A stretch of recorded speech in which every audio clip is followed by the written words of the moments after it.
Hi, so my name is Alex. I'm the office manager here at Tsang and Associates. I've been living here in the US for about 7 years now. I would like to talk to you about how I got here, the immigration process, the steps that I went through, and the challenges.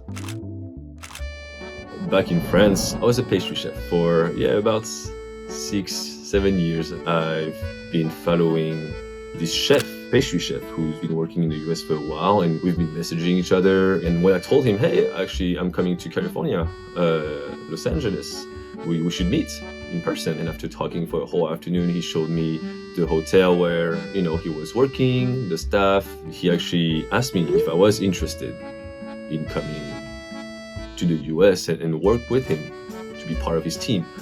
And I was like, well, that'd be great.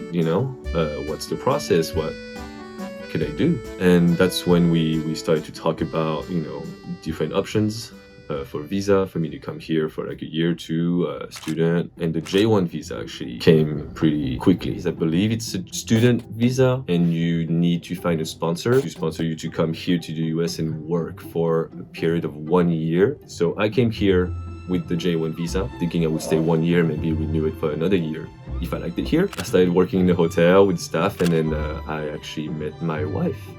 She was part of the team, and we started, dating for a little while. We got married, and I applied for a green card. How was the green card application process? It was through marriage, so I believe it was a conditional green card for 2 years.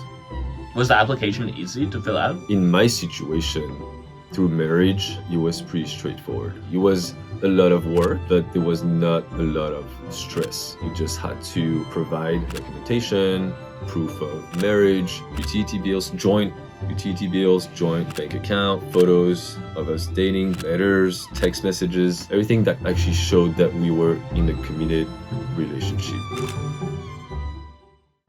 I did hire a lawyer, and it was kind of a fun process because I speak French, and at that time my English was very minimal and my wife speaks French as well. So we had to look for a French lawyer so I could actually understand what was going on. I didn't know what she was doing most of the time.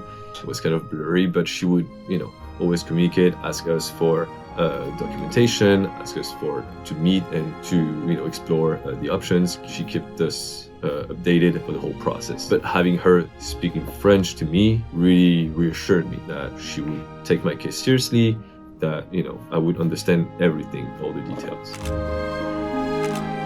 I didn't know what kind of questions they would ask. I had an idea because my lawyer kind of told me about it, but it's not always the same thing every time. It's always intimidating to be sitting in front of an officer who's gonna decide whether or not you can keep living the life you're living right now, or you have to go home. And in that case, what am I gonna do? So of course it is very stressful because there was a lot on the line. If you could go back and tell yourself something just before the interview, what would you tell yourself? I would just tell myself to tell the truth. Just tell the truth. You don't have to lie about anything, and don't stress too much about it. When you came here, what was the process of learning English? Working every day, going out, meeting my wife's friends, family, TV shows, listening to music, talking to my wife, being immersed in the American environment. Any tips on learning the language? Don't be afraid to try. Even if you make mistakes, you will remember, but nobody will.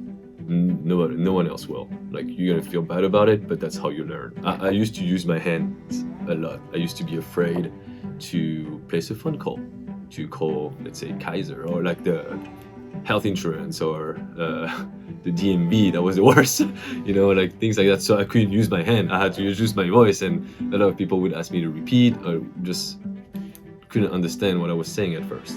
Yeah, just try, fail, try again. Hey, it's gonna come out. You touched on this with that, but the culture of America, what were the big things you noticed about how people act here? The differences that I noticed between France and America, at least here in Los Angeles, people are very friendly, very welcoming, very warm. They're always curious about where you come from. They're not afraid to ask questions. But I also noticed it can be very superficial. In France, we're pretty straightforward. You like someone, you don't like someone, there's an issue, it's addressed immediately. Here, from my personal experience, you tend to tell people only what they need to know about you, or only what you want them to know about you. Like closing it out. Would you recommend coming to America? I feel like yes, everybody should be welcome to come and try. If you want to try something new, if you just want to, travel and you're curious and you want a chance at doing something special, why not? I feel like the United States, can provide that for you. There was something for me, there's something for you, whatever that may be. There's something for everyone.